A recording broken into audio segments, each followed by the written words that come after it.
Simbora avançar mais um pouquinho então na leitura dessa carta incrível e repleta de orientações que Paulo escreveu aos Coríntios. Foi a primeira carta que ele escreveu aos cristãos em Corinto e que está repleta aqui de orientações. Hoje nós vamos ler os capítulos 8 a 10.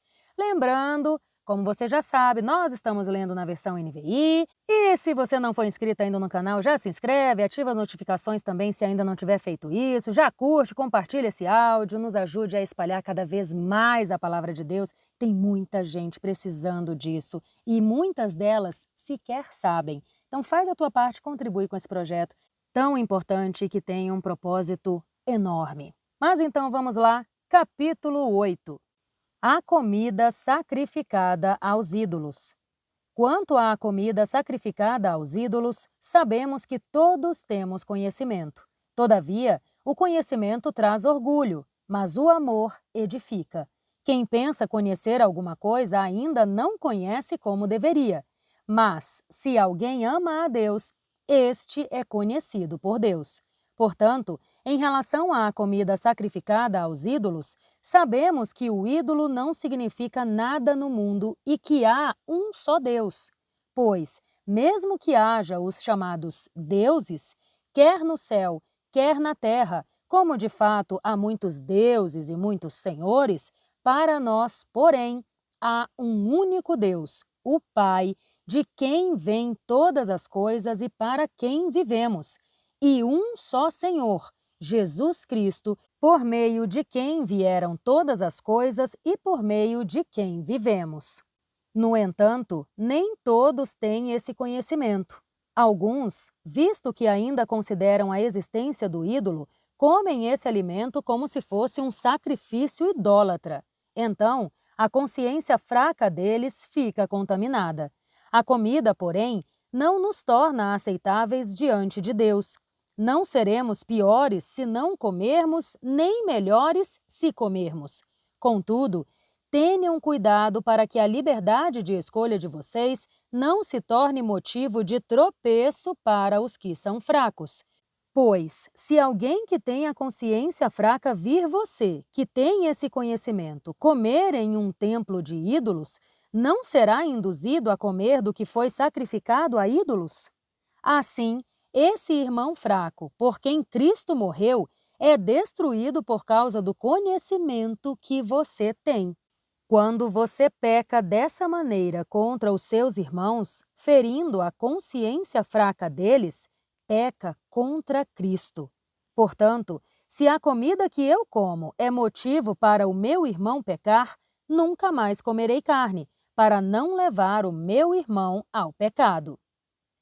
Capítulo 9. Os direitos de um apóstolo. Não sou livre? Não sou apóstolo? Não vi Jesus, o nosso Senhor? Não são vocês resultado do meu trabalho no Senhor? Ainda que eu não seja apóstolo para outros, certamente o sou para vocês, pois vocês são o selo do meu apostolado no Senhor. Esta é a minha defesa diante daqueles que me julgam. Não temos nós o direito de comer e beber? Não temos nós o direito de levar em nossa companhia uma esposa crente, como fazem os outros apóstolos, os irmãos do Senhor e Cefas? Ou será que Barnabé e eu somos os únicos que devemos trabalhar para o nosso sustento? Quem serve como soldado custeando as próprias despesas? Quem planta uma vinha e não come do seu fruto? Quem apacenta um rebanho e não bebe do seu leite? Não digo isso do ponto de vista meramente humano. A lei não diz a mesma coisa? Pois está escrito na lei de Moisés: não amordace o boi enquanto estiver debulhando o grão. Por acaso é com bois que Deus está preocupado? Não é certamente por nossa causa que ele o diz? Sim, isso foi escrito em nosso favor, porque o lavrador, quando ara, e o debulhador, quando debulha, devem fazê-lo na esperança de participar da colheita. Se entre vocês semeamos coisas espirituais, seria muito colhermos de vocês coisas materiais? Se outros têm direito de receber o sustento da parte de vocês, não o temos nós ainda mais? Entretanto, nunca usamos desse direito. Ao contrário, suportamos tudo para não pôr obstáculo algum ao Evangelho de Cristo. Vocês não sabem que aqueles que trabalham no templo alimentam-se das coisas do templo e que os que servem diante do altar participam do que é oferecido no altar? Da mesma forma, o Senhor ordenou àqueles que pregam o Evangelho que vivam do Evangelho. Eu, porém, não tenho usado de nenhum desses direitos e não escrevo na esperança de que vocês façam isso por mim, porque prefiro morrer a permitir que alguém me prive desta glória. Contudo, quando prego o Evangelho, não posso me orgulhar, pois me é imposta a necessidade de pregar. Ai de mim se não pregar o Evangelho, porque, se prego de livre vontade, tenho recompensa. Contudo, se prego por obrigação, estou simplesmente cumprindo uma incumbência a mim confiada. Qual é, pois, a minha recompensa? Apenas esta, que, pregando o Evangelho, eu o apresente gratuitamente, não usando, assim, dos meus direitos ao pregá-lo.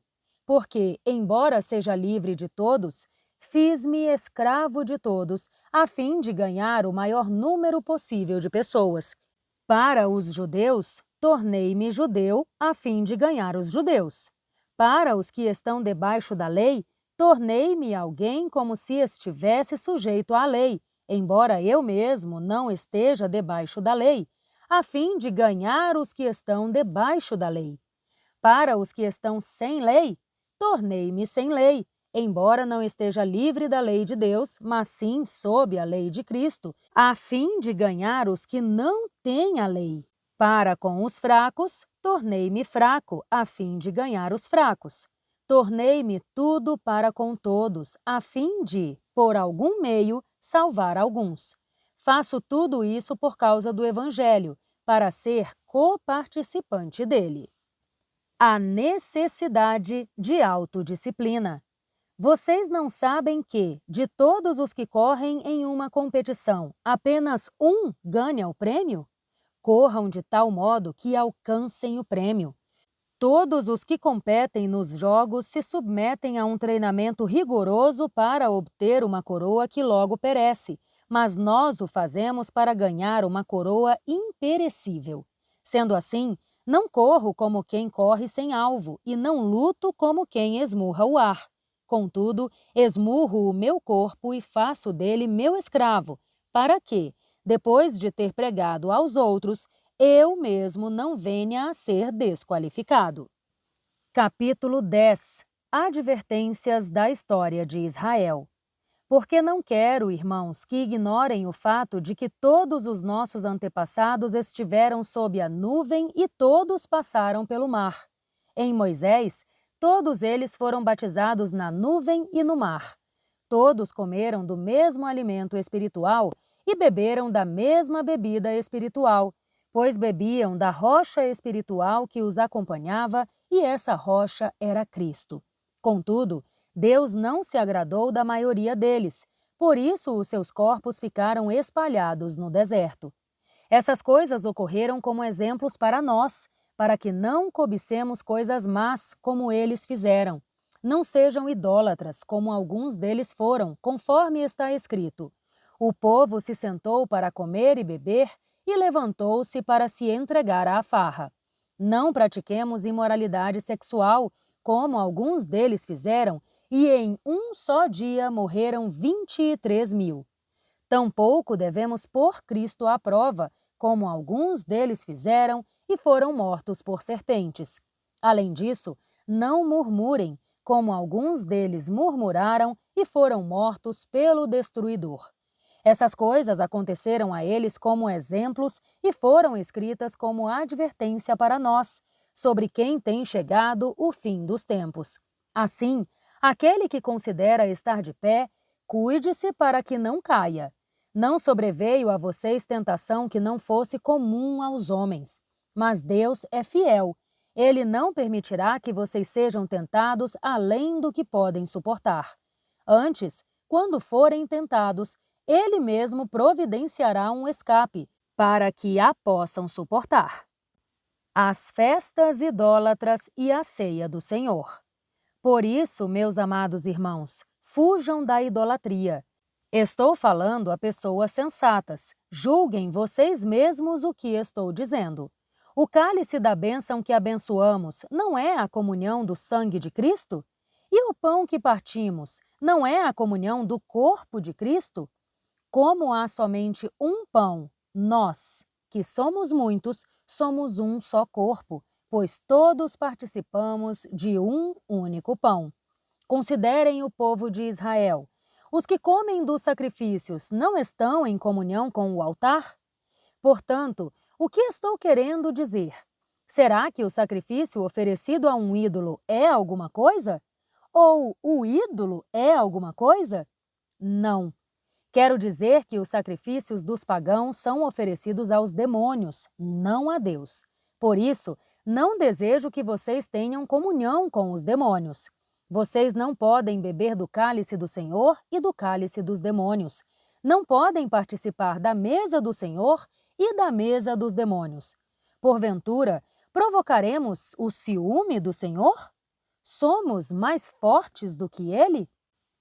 A liberdade do cristão. Tudo me é permitido, mas nem tudo me convém. Tudo me é permitido, mas nem tudo edifica. Ninguém deve buscar o seu próprio bem, mas sim o dos outros. Comam de tudo o que se vende no mercado, sem fazer perguntas por causa da consciência, pois do Senhor é a terra e tudo o que nela existe. Se algum descrente o convidar para uma refeição e você quiser ir, coma de tudo o que for apresentado, sem nada perguntar por causa da consciência. Mas, se alguém disser, isso foi oferecido em sacrifício aos ídolos, não coma, tanto por causa da pessoa que o comentou, quanto por causa da consciência. Refiro-me à consciência do outro, não propriamente à sua. Afinal, por que a minha liberdade deve ser julgada pela consciência dos outros? Se participo da refeição com ação de graças, por que sou caluniado por algo pelo qual dou graças a Deus? Assim, quer vocês comam, quer bebam, quer façam qualquer outra coisa, façam tudo para a glória de Deus. Não se tornem motivo de tropeço nem para judeus, nem para gregos, nem para a Igreja de Deus. Assim como eu também procuro agradar a todos, de todas as formas, e não procuro o meu próprio bem, mas o bem de muitos, para que sejam salvos. E com isso, nós encerramos mais este trecho de leitura do nosso plano de leitura da Bíblia em 365 dias. Te espero aqui amanhã para nós darmos mais um passinho juntas. Um grande beijo e até lá! Tchau, tchau!